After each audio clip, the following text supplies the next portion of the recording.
പ്രിയപ്പെട്ട പ്രേക്ഷകരെ, 3 പേരെയാണ് കടലോരത്തിന് നഷ്ടപ്പെട്ടിരിക്കുന്നത്. കടലോരത്ത് മനുഷ്യർ കാത്തിരിക്കുന്നത്: 1 ഗൗതം, 2 ഷിജിൻ, 3 വിഴിഞ്ഞത്തുനിന്ന് കാണാതായ പ്രിയപ്പെട്ട ജോൺ. തിരച്ചിൽ കാര്യക്ഷമമല്ലെന്നും സർക്കാരിന്റെ അടിയന്തര ഇടപെടൽ വേണമെന്നുമാണ് കുടുംബത്തിന്റെ ആവശ്യം. മുഖ്യമന്ത്രിയുടെ പരാമർശത്തിൽ ജോണിന്റെ കുടുംബവും മത്സ്യത്തൊഴിലാളികളും കടുത്ത അതൃപ്തിയിലാണ്. മത്സ്യത്തൊഴിലാളികളെ അധിക്ഷേപിച്ച മുഖ്യമന്ത്രി മാപ്പ് പറയണമെന്നാണ് കുടുംബത്തിന്റെ ആവശ്യം. സുനിഷ ഏലൂർ ഇപ്പോൾ സ്ഥലത്തുണ്ട്. സുനിഷ, നഷ്ടപ്പെട്ടവരുടെ ദുഃഖം അവർക്കേ മനസ്സിലാവൂ. ഇപ്പോൾ ആധിയോടിരിക്കുന്ന കുടുംബമാണ്. തങ്ങളുടെ ഒരിടത്ത് അച്ഛനാണെങ്കിൽ മറ്റൊരിടത്ത് മകൻ, 3 പേരെയാണ് ഈ തീരങ്ങൾക്ക് നഷ്ടമായിരിക്കുന്നത്. അതിനിടയിലാണ് വേദനിപ്പിക്കുന്ന പരാമർശങ്ങൾ ഉണ്ടാകുന്നതും. എന്താണ് കുടുംബത്തിൻ്റെ പരാതി? എന്താണ് കുടുംബം ഇപ്പോൾ ആവശ്യപ്പെടുന്നത്? അന്വേഷണം ഈ ഇവരുടെ പരാതിയെ തുടർന്ന് ഊർജിതമാക്കി എന്നാണ് സർക്കാരിൻ്റെ ഭാഗം. അരുൺ, അങ്ങനെ പറയുമ്പോഴും കൃത്യമായൊരു തിരച്ചിൽ അത് നടക്കുന്നില്ല എന്നുള്ളത് തന്നെയാണ് കുടുംബം പറയുന്നത്. നമ്മൾ നേരത്തെ നീണ്ടകരയിൽ കണ്ടതുപോലെ, മുതലപ്പുഴയിൽ കണ്ടതുപോലെ സമാനമാണ് വിഴിഞ്ഞത്തെ സാഹചര്യം എന്നുള്ളതാണ്. തുടക്കം മുതൽ തന്നെ ഇവർ പറയുന്നത് കൃത്യമായൊരു തിരച്ചിൽ എന്നുള്ളതാണ്. ഒരുപക്ഷെ ആദ്യഘട്ടം മുതൽ അത് കാര്യക്ഷമമായിരുന്നെങ്കിൽ കണ്ടെത്താൻ കഴിയുമായിരുന്നു എന്നുള്ളത് തന്നെയാണ് കുടുംബം മുന്നോട്ട് വയ്ക്കുന്നത്. പല ആവശ്യങ്ങളുമായി ഒരാഴ്ചയായി പലരോടും കാര്യങ്ങൾ പറയാൻ തുടങ്ങിയിട്ട്, പക്ഷെ അതിലൊന്നും തന്നെ ഒരു തീരുമാനവും ഉണ്ടാകുന്നില്ല എന്നുള്ളതാണ്. ഈ പറഞ്ഞതുപോലെ ഒരു പൗരന് നൽകേണ്ട, പൗരന്റെ ജീവന് നൽകേണ്ട മിനിമം സുരക്ഷ അല്ലെങ്കിൽ അവർക്ക് നൽകേണ്ട ഒരു പരിഗണന പോലും കിട്ടാതെ വരുമ്പോഴാണ് ഒരു കുടുംബത്തിന് ഇങ്ങനെ പ്രതികരിക്കേണ്ടി വരുന്നത് എന്നത് കൂടി പ്രധാനപ്പെട്ട കാര്യമാണ്. ജോണിന്റെ മകളാണുള്ളത്. നമ്മൾ പല പ്രാവശ്യവും, ഒരുപക്ഷെ ഓരോ ദിവസങ്ങളിലും നമ്മൾ പല ആവശ്യങ്ങളുമായി മുന്നോട്ട് പോയതാണ്. പക്ഷേ ആ ആവശ്യങ്ങളിൽ എന്തെങ്കിലും ഒരു തീരുമാനം ഉണ്ടായിരുന്നു? ആവശ്യങ്ങളിൽ തീരുമാനം ഉണ്ടാകുന്നതെന്ന് ചോദിച്ചാൽ, നമുക്ക് ഇന്നലെ നമ്മൾ കളക്ടറേറ്റിൽ പോയിട്ടുണ്ടായിരുന്നു. എല്ലാ കാര്യങ്ങളും കളക്ടർ നമുക്ക് അഷ്യൂരിറ്റി തന്നിട്ടാണ് ഞങ്ങൾ തിരിച്ചു വന്നത്. എല്ലാ പ്രവർത്തനത്തിൻ്റെ ആ ഒരു സമയത്തിൻ്റെ ദൈർഘ്യം കൂട്ടാമെന്നും ഏരിയൽ സർവേലൻസും കാര്യങ്ങളൊക്കെ ഉൾപ്പെടുത്താമെന്നും തമിഴ്നാട് ഭാഗത്തോട്ട് കുറച്ചുകൂടെ സെർച്ച് രൂക്ഷമാക്കാമെന്നൊക്കെ എല്ലാം അഷ്യൂരിറ്റി കളക്ടർ മാം ഞങ്ങൾക്ക് തന്നിട്ടുണ്ടായിരുന്നു. പിന്നെ അതിൻ്റെ അപ്ഡേറ്റ്സും നമുക്ക് തരാമെന്നുള്ളതും പറഞ്ഞിട്ടുണ്ടായിരുന്നു. എല്ലാ ദിവസവും തരും, രണ്ട് സമയം തരും എന്നൊക്കെ പറഞ്ഞിട്ടുണ്ടായിരുന്നു. പക്ഷേ ക്വസ്റ്റ്യൻ എന്താണെന്ന് വെച്ചാൽ, ഇന്ന് കാണാതായിട്ട് 8ാമത്തെ ദിവസമാണ്. അപ്പം ഈ 8ാമത്തെ ദിവസത്തിലല്ല ഇത്രയും കാര്യക്ഷമമായിട്ടുള്ള പ്രവർത്തനങ്ങൾ നടക്കേണ്ടത്. ഇതൊരു റെസ്ക്യൂ ഓപ്പറേഷനാണ്. റെസ്ക്യൂ എന്ന് പറഞ്ഞാൽ, ഒരാൾക്കൊരു ആക്സിഡൻറ്റ് പറ്റുന്നു, ഇമ്മീഡിയറ്റ് ആയിട്ട് നിങ്ങൾ അവരെ ഹെൽപ്പ് ചെയ്യേണ്ടതിൻ്റെ ആവശ്യകത ഒരു ചെറിയ കുട്ടിക്ക് പോലും അറിയാം. പക്ഷേ ഒരു കടലിലൊരു അപകടം വരുമ്പോഴത്തേക്കും അത് വളരെ വാസ്റ്റാണ്. ആ ഏരിയ തന്നെ വളരെ വാസ്റ്റാണ്. എവിടെയാണെന്ന് നമുക്ക് ലൊക്കേറ്റ് ചെയ്യാൻ ഭയങ്കര ബുദ്ധിമുട്ടുള്ള സമയമാണ്. പക്ഷേ അതിനുള്ള സംവിധാനം നമുക്കുണ്ടോ എന്ന് ചോദിച്ചാൽ ഉണ്ട്. അന്ന് തന്നെയാണ് കളക്ടർ പറഞ്ഞത്, സംവിധാനം നമ്മുടെ കയ്യിലുണ്ട്.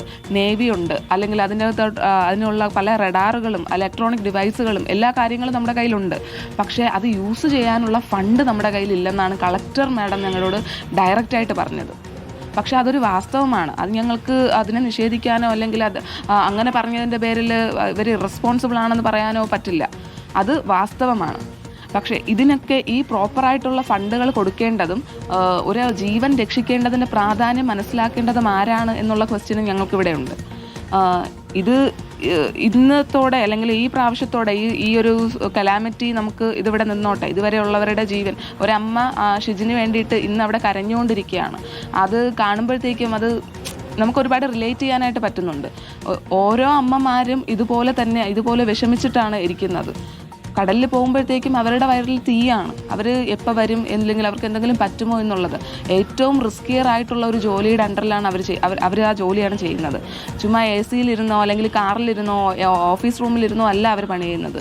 സ്വന്തം സ്കില്ല് മൊത്തം കായികമായിട്ട് ഇറക്കി. അത് മാത്രമല്ല, മാത്തമാറ്റിക്കലി അവരെ പോലുള്ള സ്കിൽസ് ഉള്ളവർ നാച്ചുറലി ആരും തന്നെ ഉണ്ടാവില്ല. അപ്പം ഇത്രയും സ്കിൽഫുൾ ആയിട്ടുള്ള ഒരു സെക്ഷനെ തന്നെ കംപ്ലീറ്റ് ആയിട്ട്, ഒരു കമ്മ്യൂണിറ്റിയെ തന്നെ കംപ്ലീറ്റ് ആയിട്ട് അവർക്ക് വേണ്ട ആവശ്യങ്ങൾ നടത്താതെ, അവർക്കൊരു അപകടം വരുമ്പോൾ ഹെൽപ്പ് ചെയ്യാതെ ഇരിക്കുന്ന സംവിധാനങ്ങളെയാണ് ഞങ്ങൾ ക്വസ്റ്റ്യൻ ചെയ്യുന്നത്. ഒരു സംവിധാനം ഇല്ല എന്നതിനപ്പുറം തന്നെ ഒരു സംവിധാനം ഒരു ഭാഗത്തില്ല, അതിനിടയിൽ ചിലരെങ്കിലും അപമാനിക്കുന്നു, അങ്ങനെ ഒരു തോന്നലുണ്ട് ഇപ്പോൾ?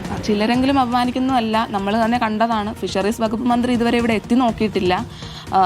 എന്താണ് കാരണം, എവിടെയാണെന്നുള്ളത് മേ ബി അവർക്ക് നമ്മുടെ പേര് പോലും അറിഞ്ഞുകൂടായിരിക്കും.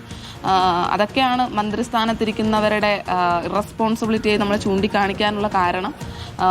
മുഖ്യമന്ത്രിയുടെ പ്രതികരണവും നിങ്ങൾ കണ്ടതാണ്. അതിൻ്റെ പേരിലുണ്ടായ ബാക്കി പ്രതികരണങ്ങളും നിങ്ങൾ കണ്ടതാണ്. അതിനൊക്കെ നമുക്ക് പറയാനുള്ളത്, ഞങ്ങൾക്ക് ഒരു ആവശ്യമുണ്ട്, സർക്കാരിനോട് ഞങ്ങളത് ചോദിക്കുന്നു. അതിൻ്റെ പേരിൽ പാർട്ടി പിടിച്ചിട്ട് പക്ഷം ചേരുന്നവരെ വെറും പമ്പര വിഡ്ഢികളായിട്ട് മാത്രമേ ഞങ്ങൾ കണക്കാക്കുന്നുള്ളൂ.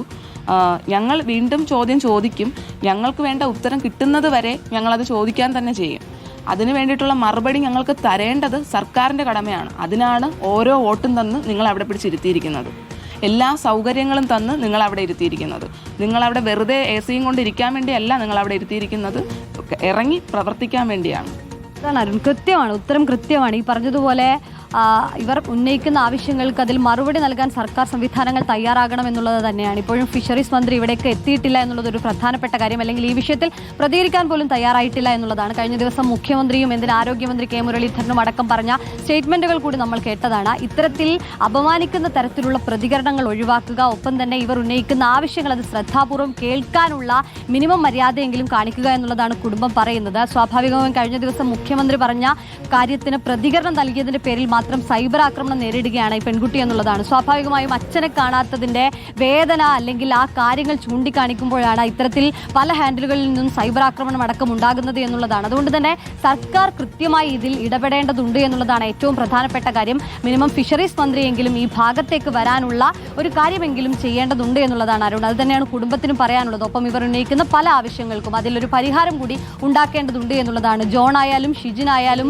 ഗൗതം കൃഷ്ണയായാലും ഇവരെല്ലാം അവസാനത്തെ ഉദാഹരണം മാത്രമായിരിക്കണം എന്നുള്ളതാണ് ഇവർ മുന്നോട്ട് വയ്ക്കുന്നത്. ഇനി ഒരു മത്സ്യത്തൊഴിലാളിക്ക് പോലും ഈ ഒരു സാഹചര്യം ഉണ്ടാകരുത് എന്നുള്ളത് മാത്രമാണ് ഇവരുടെ ഈ പോരാട്ടത്തിൽ നിന്ന് നമുക്ക് മനസ്സിലാവുകയും ചെയ്യുന്നത്. അരുൺ, ഈ ഫിഷറീസ് വകുപ്പ് ആര് കൈകാര്യം ചെയ്യണമെന്ന ചോദ്യമൊക്കെ ഉയർന്നു വരുന്ന സമയത്ത് പലരും മുന്നോട്ട് വെച്ചൊരാശയം, കടലിനെ അറിയുന്ന വെള്ളത്തെ അറിയുന്ന മനുഷ്യരേക്ക് ആ വകുപ്പ് കൊടുത്താലല്ലേ അവരുടെ വിഷമങ്ങൾ മനസ്സിലാവൂ എന്നുള്ളതാണ്. പക്ഷേ ഇപ്പോൾ ആ മന്ത്രി പോലും ഇവരുടെ പ്രശ്നങ്ങൾ കേൾക്കുകയോ അതിന് അനുകൂലമായിട്ടുള്ള ഒരു മറുപടി നൽകുകയോ ചെയ്യുന്നില്ല എന്ന ആക്ഷേപം ഉണ്ടാകുമ്പോൾ ഈ സ്ഥലത്തേക്ക് മന്ത്രി എത്തണം, അവരുമായി നേരിട്ട് സംസാരിക്കണം. ഈ അവരുടെ പ്രിയപ്പെട്ടവരാണ്. ഒരിടത്ത് വിഴിഞ്ഞത്ത് നഷ്ടപ്പെട്ടിരിക്കുന്നത് ജോണിനെയാണ്, ഒരു അച്ഛനെയാണ്. അവിടെ നീണ്ടകരയിലേക്ക് പോയാൽ ഗൗതം ഒരു മകനാണ്. ഷിജിൻ എന്ന് പറയുന്നത് 2 കുഞ്ഞുങ്ങളുടെ അച്ഛനാണ്. അവർക്കൊക്കെ വീട്ടുകാരെ കാത്തിരിപ്പാണ്. അപ്പോൾ ഇവരുടെയൊക്കെ തീതിന്ന മനസ്സുമായിട്ടിരിക്കുന്ന സമയത്ത് നിങ്ങൾ AC റൂമിൽ ഇരിക്കുകയല്ല വേണ്ടത്. ബഹുമാനപ്പെട്ട ഫിഷറീസ് വകുപ്പ് മന്ത്രി ഇവരുടെ വീടുകളിലേക്ക് സന്ദർശനം നടത്തുക, ഇവർക്കൊപ്പം ഈ സർക്കാർ സംവിധാനം ഉണ്ടെന്ന് അവരെ ആശ്വസിപ്പിക്കുക, അവർക്കൊപ്പം ഈ തെരച്ചിലിന് വേണ്ടുന്ന നടപടികൾ ആരംഭിക്കുക എന്നുള്ളതാണ്. അതല്ലാതെ കടലിൽ പോയാൽ കിട്ടാൻ കുറച്ച് ദിവസം എടുക്കുന്നതൊക്കെ എത്ര ഇൻസെൻസിറ്റീവായിട്ടാണ് ഒരു മന്ത്രിക്ക് പറയാൻ കഴിയുക? എത്ര വേദനയോടുകൂടിയാണ് അതവർ കേട്ടുകൊണ്ടിരിക്കുക, അല്ലേ? ഒന്ന് ആലോചിച്ച് നോക്കൂ. അതുകൊണ്ടാണ് അവർക്ക് പൊട്ടിത്തെറിക്കേണ്ടി വരുന്ന ഒരു സാഹചര്യം ഉണ്ടായത്. അത് വളരെ നിർഭാഗ്യകരമായി പോയി എന്നത് പറയാതിരിക്കാൻ നിവൃത്തിയില്ല.